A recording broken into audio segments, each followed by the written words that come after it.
안녕하십니까. 여러분들의 장점을 찾아주는 남자 사주상담가 이기호입니다. 이기호의 실전 사주 분석 시작하도록 하겠습니다. 오늘 주인공은 21살 된 여성입니다. 이제 대학교 2학년에 해당이 되겠죠. 어머니가 신청을 해주셨는데요. 따님이 학교 들어가자마자 남자친구를 사귀었다고 합니다. 지금 사귀고 있고 문과 계통의 이 대학을 다니고 있는데 공무원 시험을 봐도 될지 궁금하다고 말씀을 하셨습니다. 고집이 센 편이고 애교가 많다고 합니다. 밝다고 해요.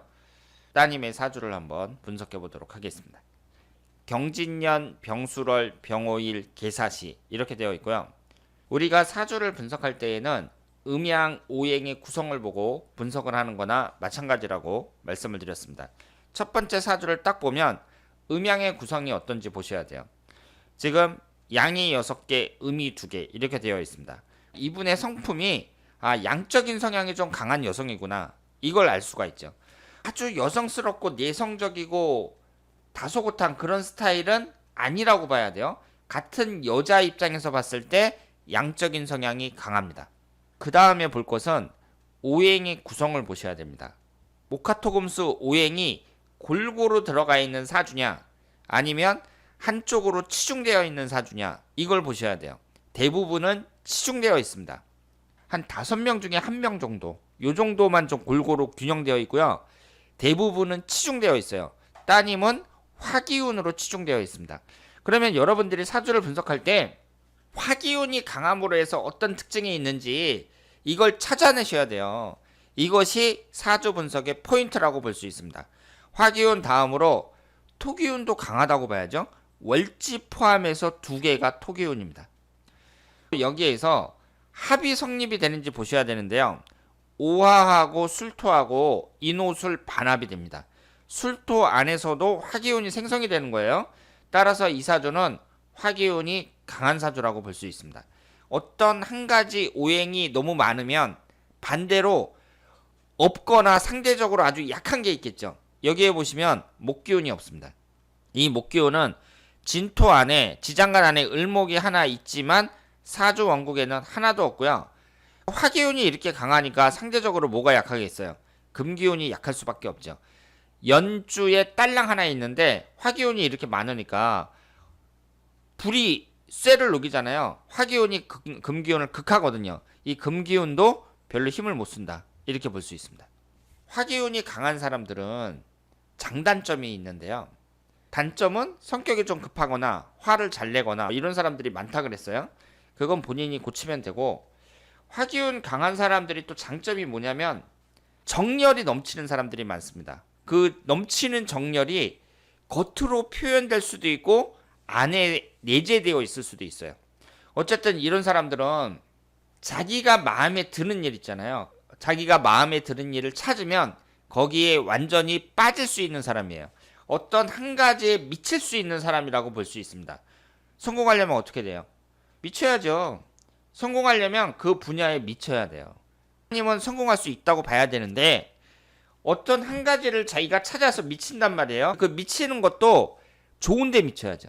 긍정적인데, 내가 하는 일이라든가 아니면 공부하는 거라든가 이런 데 딱 미치면 그 사람이 거기에서 뭔가 이뤄낼 수 있는데, 만약에 쓸데없는 것에 미친다, 그럴 때에는 골치 아픈 거죠. 예를 들어서 종교에 미친다든가 게임에 미친다든가 그 밖에 다른 쓸데없는 것에 미쳤을 경우에는 오히려 부작용이 훨씬 더 크다, 이렇게 볼 수 있습니다. 화기운 강한 사람들이 이 화라는 게 이제 밝은 걸 나타내니까 뭐 애교도 많고 표정이 밝다, 뭐 이렇게 해석할 수도 있겠죠. 성격 자체도 좀 화끈한 면이 있다고 봐야 됩니다. 이게 뭘로 되어 있어요? 전부 다 비견겁제로 되어 있습니다. 고집이 엄청 세다, 이렇게 볼 수 있죠. 여러분들이 이렇게 사주를 보실 때 특히 젊은 사람들의 사주를 보면 이 사람의 진로를 어떻게 해야 되느냐, 이런 걸 많이 질문을 받는단 말이에요. 그럼 진로라는 건 있잖아요.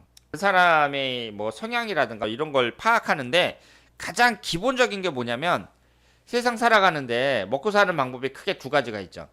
내가 직접 먹고 사는 방법, 자영업이 있고 봉급을 받으면서 다니는 방법이 있습니다. 이 사람이 자영업에 적합한 사주냐, 아니면 직장 생활에 적합한 사주냐, 이것도 보셔야 됩니다. 되게 비경겁제가 강한 사람들은요, 직장 생활에는 적합하지 않습니다. 조직 생활에서 튕겨나오게 돼 있어요. 자기 자신이 잘 적응을 못합니다. 그런 사람들은 전문직이 좋죠. 자영업 쪽이 낫다고 볼 수 있습니다. 물론 따님도 취업을 하겠지만 취업을 하더라도 평생 동안 직장 생활만 할 그런 사주는 아니라고 봐야죠. 그리고 되게 화기운 강한 사람들이 아름다움을 추구하는 그런 쪽에 종사하는 경우가 많이 있습니다.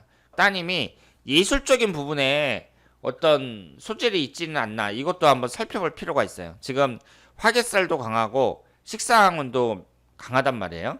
이런 점에서 봤을 때 일단은 공부 쪽보다는 예체능 쪽에 가까운 사주다, 이렇게 볼 수 있습니다. 만약에 공무원이 된다면 비경겁제가 강한 사람이라도 정년 퇴직할 때까지 다니는 경우가 많이 있습니다. 공무원은 고용이 안정돼 있잖아요. 승진에 대한 압박감도 적거든요. 특히 세상이 워낙 먹고 살기 힘드니까 공무원 같은 안정된 직장을 갖고 있는 사람은 쉽게 나가질 못해요. 정년 퇴직할 때까지 다니는 경우가 많이 있습니다. 만약에 따님이 공무원이 될 수 있다면 그것도 나쁘진 않죠. 여기에서 봤을 때 정관이 하나가 있단 말이에요. 개수가 분명히 관성운이 있어요. 이 관이라는 것이 공직운을 나타낸다고 말씀을 드렸습니다. 여기에서 문제가 뭐냐면 학문을 나타내는 인성운이 없거든요. 공무원이라는 건 어렵게 생각할 필요 없이, 예를 들어서 9급 공무원이다 그러면 내가 커트라인만 넘길 수 있는 그 실력만 되면 돼요. 그러면 합격이잖아요. 만약에 따님이 지금부터 학교 다닐 때부터 꾸준히 공부를 해가지고 내가 졸업할 때, 그때 뭐 6개월이나 1년 정도, 그 정도 노력을 해가지고 충분히 공무원 시험에 합격을 한다, 혹은 졸업하면서 곧바로 합격을 한다, 그렇다면은 괜찮죠. 괜찮은데 제가 여러 번 말씀을 드렸잖아요.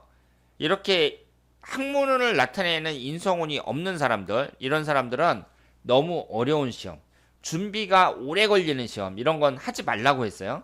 고시라든가 준비가 오래 걸리는 공무원 시험이라든가 이런 건 하지 말라고 했습니다. 요즘에 보통 막 2년, 3년, 4년 이렇게 걸리잖아요. 이런 것은 안 하는 것이 좋습니다.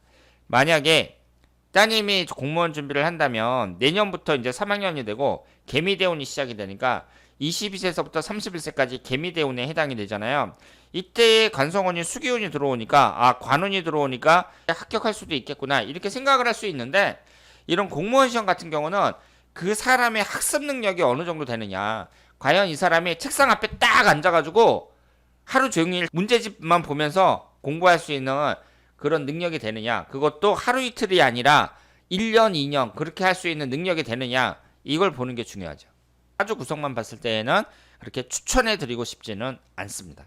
공무원보다는 따님이 다른 쪽, 자기가 마음에 드는 쪽을 찾아가지고 거기에서 이제 자기가 열정을 불태울 수 있어야 된다고 봐야죠.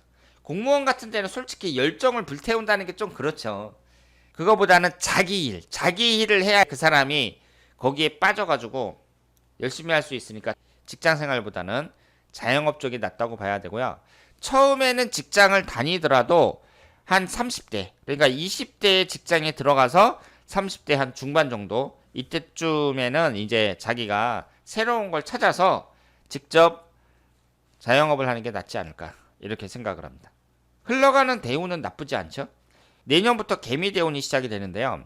여자들은, 특히 남자도 물론 마찬가지지만 결혼 정년기에 이성운이 들어오는 것이 좋습니다. 병화일간 입장에서 관성운이라는 게 남편을 나타내고 또 직장운을 나타내잖아요. 가장 필요한 게 관성운이라고 볼 수 있는데 22살서부터 31살 사이에 개수가 들어오죠. 임수 같은 경우는 천간이 충하니까 병화일간 입장에서는 개수가 더 좋다고 볼 수 있습니다. 22살서부터 31살 사이에 결혼할 가능성도 가장 높은데 이때 남자운이 들어오고 또 직장운도 들어오니까 이 대운의 흐름 자체는 상당히 좋다고 볼 수 있습니다.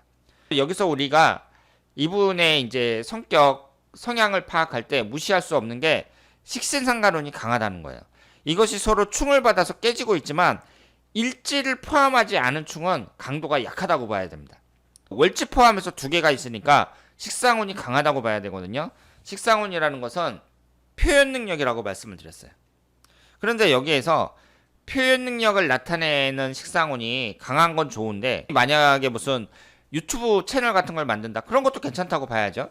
근데 여기에서 수기운이 하나밖에 없거든요. 이것을 월주 포함해서 두 개나 되는 이 식상운이 극해버리니까 여기에서 이 관성운이 그렇게 힘을 쓰기는 힘들다. 이렇게 봐야 됩니다.